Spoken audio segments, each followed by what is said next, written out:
P20 blog चेनेलाव गोदान मोनसे video लानानै होबावनाय जाबाय आसा खालामदों भिडिअखौहाय जोबजासे नायनांगोन होननानै स' रायजोफोर दिनैनि समा जाहैबाय जोंनिनो हारिनि बिफा बड'फा उपेन्द्रनाथ ब्रह्मनि जोनोम सानमोन। दिनै जोङो नुनो मोनदों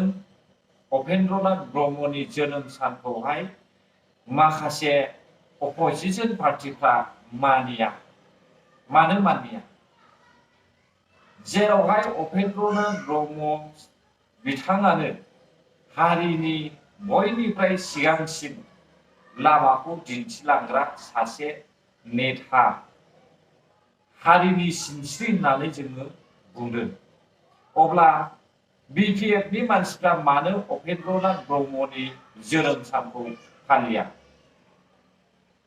आरो जोङो नुनो मोनबोबाय गोबाव समनिफ्राय उपेन्द्रनाथ ब्रह्मनि जोनोम सानखौहाय डिमान्ड खालामदोंमोन आसाम गभर्नमेन्टनिफ्राय हलिडे हिसाबै बिनि जोनोम सानखौ फालिनांगौ होननानै। नाथाय बिपिएफआ माब्लाबाबो मावफुंनानै होनो हायाखैमोन। जानो हागौ बिनिखायनो दिनैहाय बिपिएफ सरकारा उपेन्द्रनाथ ब्रह्मनि जोनोम सानखौ फालियाखैमोन। नाथाय बेबायदि नङा। जुदि गिदिर गोलावखौ मान होनो रोङाब्ला, सनमान खालामनो रोङाब्ला, फालिनो रोङाब्ला बिबो सानसे समाव माब्लाबाबो फालिजानाय नङा आरो बिबो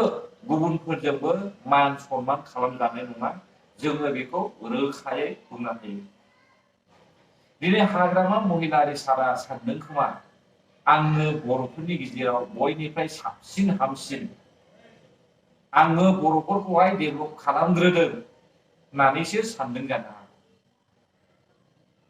बेनिखायनो दिनै उपेन्द्रनाथ ब्रह्मनि जोनोम सानखौ फालिनायखौ जों नुनो मोना। जेखि जादोला रायजोफोर, जोङो उपेन्द्रनाथ ब्रह्म सारनि फालिनायनि गेजेरजोंहाय बर' हारिनि आबसुनि दैदेनगिरि दिपेन बर' बिथांनि भेलुएबल स्पिचखौहाय जोङो खोनासंनानै लादिनि। मानिजाथाव आफादगिरि मुर्शिद दिपेन बर' बिथांखौ आं गुरै खावलायबाय आरो बिथांखौ मदद खालामनो थाखाय गेलेमु नेहाथारि नामांगन गणेश बसुमतारी बिथांखौ आं गुरै खावलायदों।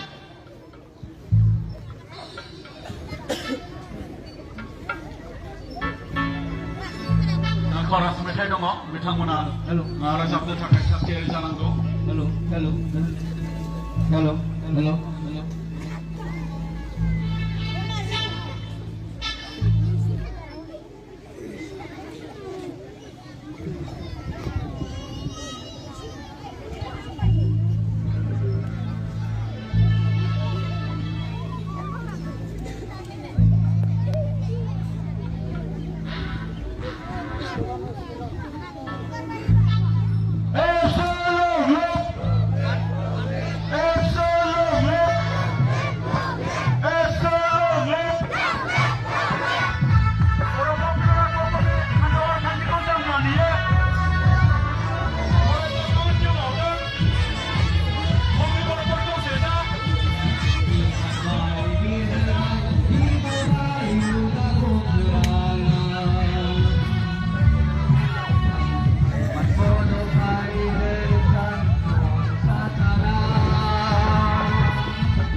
आङो खावलायनो सिगांदों दिनैनि फिरफिला बेरहोनाय हाबाफारि जों लोब्बा लाखिनानै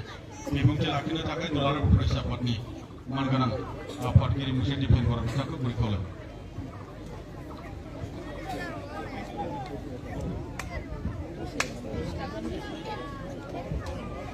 दिनै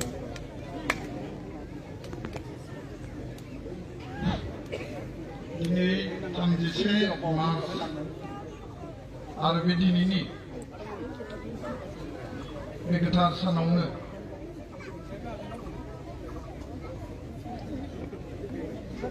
बड'फा उपेन्द्रनाथ ब्रह्म बिथाङा बुहुमनि बिखायाव आरो बर' हारियाव जोनोम जादोंमोन आरो जों जि थावनियाव दङ थुलुंगाफुरि बे दतमानि बे थावनिनिफ्राय 2 किल'मिटार गोजानाव थानाय खोलाहा थानाय बरागारिनि बे समायना गामियाव बर'नि आंगो गामियाव बड'फा उपेन्द्रनाथ ब्रह्मआ दिनैनिफ्राय 67 बोसोर सिगां बिथाङा जोनोम मोनदोंमोन आरो दिनै बिथांनि बे जोनोम सानखौ फरायसा सान हिसाबै दुलाराय बर' फरायसा आफादा गोलाव समनिफ्राय खुंबोदों आरो देग्लाय एसे आलादायै एसे एखुथायै बिनि जि सिगनिफिकेन्ट बिनि जि खुंनायनि ओंथि बे स्पिरिटखौ मेनटेन खालामनानै दिनै मोनसे गोजोनथाव गोग्गाथाव आरो मोनसे मर्यादानि स्वाभिमाननि दिनै सान बे फिरफिला बिरहोनाय हाबाफारियाव बाहागो लानाय दुलाराय बर' फरायसा आफादनि आगुनि मानगोनां आफादगिरि आथिखालनि आसामनि केबिनेट मन्त्रि मानगोनां उरखाव ब्रह्म आदा बिथां दुलाराय बर' फरायसा आफादनि बोसोनगिरि खुंथा स्वर्गियारि आमार সকলোকে आदरर विश्व विख्यात फरेस्टमैन ऑफ इंडिया और प्रकृति प्रेमी और संरक्षण कारण सदाय निरबिच्छिन्न भावे काम कर अहा सम्मानीय जादव पायें पद्मश्री जादव पायें डांगरिया बे हाबाफारियाव बिबार बावनो लिंना लाबोजानाय बड'फानि बिबाजै मानगोनां आयं बिथां बे हाबाफारियाव इउएनबि ट्रास्टनि मानगोनां चेयारमेन डक्टर सुबुं बसुमतारी बड'लेण्ड इउनिभार्सिटिनि रेजिस्ट्रार बिथाङा दङ लोगोसेयैनो हारिमु आफादजों लोगोसे गुबुन गुबुन जोंनि दैदेनगिरि नोंथांमोन बड'फानिनो असे सोमोन्दो दुलाराय बर' फरायसा आफादनि बारग' गाहाय नेहाथारि मोनसे समनि एमएलए मानगोनां परमेश्वर ब्रह्म आदा बिथां हाबाफारियाव जोंहा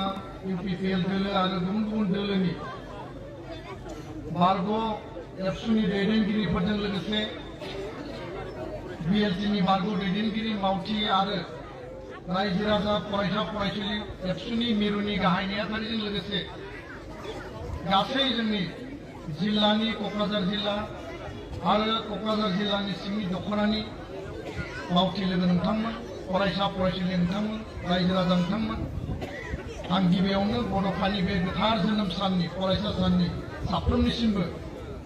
आंनि गोसो गोरबोनि दुलाराय बर' फरायसा आफादनि हामलायनाय आरो अनसायनायखौ आं बावहरदों आं गोलाव बाथ्रा बुंनाय नङा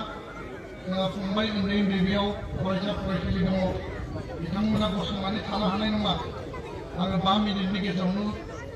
सुंथाबै फोजोबगोन नाथाय जायफोरा गसंनो उसुबिदा जादों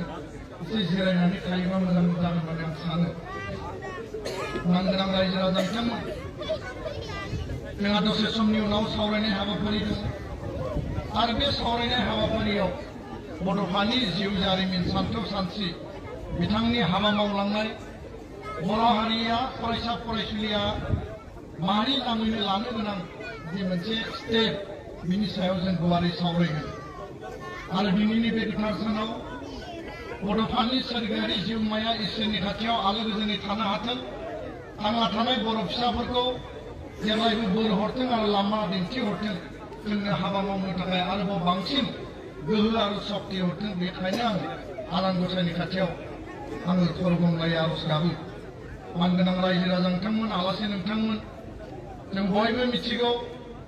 बड'फा उपेन्द्रनाथ ब्रह्मआ बर' हारिनि जि थासारिया जोंनि थाखाय खोमसिमोन जि थासारियाव बर' हारिया गासैबो मोनसे निराशानि गेजेरजों थांनानै दंमोन मोनसे हपलेस आसा गैयै मोनसे निराशानि बे मुलुगाव जोङो गोग्लैसोनानै दङमोन गादब जानाय नासयजानाय गोग्लैसोनाय गासैबो बिथिंजों डिप्राइभ आरो डिसक्रिमिनेसन जादों होननानै जोंनियाव जि मोनसे सानखांनाय फैदोंमोन बे समाव बर' हारियाव मोनसे गोदान आबहावा गोदान थासारि गोदान सान आलायअरना खिलिजेनदोंमोन नुजादोंमोन आरो गोदान मोनसे सानथौ सानस्रिनि गेजेरजों बर' हारियाव गोदान सान ओंखारजेनदोंमोन आरो बड'फा उपेन्द्रनाथ ब्रह्मआ दुलाराय बर' फरायसा आफादनि आफादगिरिनि बिबान लानायनि उनावनो 1986 मायथाइनि उनाव 1987 मायथाइनि 2 मार्चनिफ्राय बर' हारिनि थामोनथा रैखाथि बर' हारिनि थांना थानाय बर' हारिनि गोग्लैसोनाय बर'आ खौसेथि गैयै जेरैबो दावस्ला दावस्रि आरो गावजों गाव सिनायलायै बे मोनसे थासारिखौ खौसेनि मोन्थोरजों बड' शब्दआव लिरनाय खौसेनि गेजेरजों सोमावसारनाय बुहुमनि बर'फ्रा खौसे जानाय बे माखासे पपुलार स्लगानखौ होनानै मोनसे गोसोआव बिखा बिखो थै मोदोम मेलेम मोनसे जावरिखांनाय मोनसे रिभलिउसन मोनसे रेनेसा गोदान थासारि लाबोनो हादोंमोन आरो जायनि थाखाय दिनै बर' हारिया मोनसे समायना मुलुग मोनसे समायना हारिफोरखौ जोङो जाहाथे इयुन जोलैनो दोनखानो हायो बे स्कुलनि कलेजनि इउनिभार्सिटि कारिकुलाम सिलेबासावनो जा जि लेभेलावनो जा गासैबो बाथ्राफोरखौ जों जाहाथे फरायनो गेलेनो आरो फोरोंनो हायो बिनि थाखाय जोंहा साफ्रोमाबो बिबान दङ जों जिखि लेभेलाव थायामोन जि खामानि मावामोन जि परिबेशआव जि जायगायाव रायजो जायामोन बड'फा उपेन्द्रनाथ ब्रह्मखौ माहारिनि गुबै दैदेनगिरि हिसाबै माहारिबादनि सासे माने आगान सुरजेनग्रा हिसाबै जों जेब्लाबो हाबा मावलांनांगोन आं बेखिनिखौनो बुंनानै बयनिसिमबो फिन खेबसेबाव फिरफिला बिरहोनायनि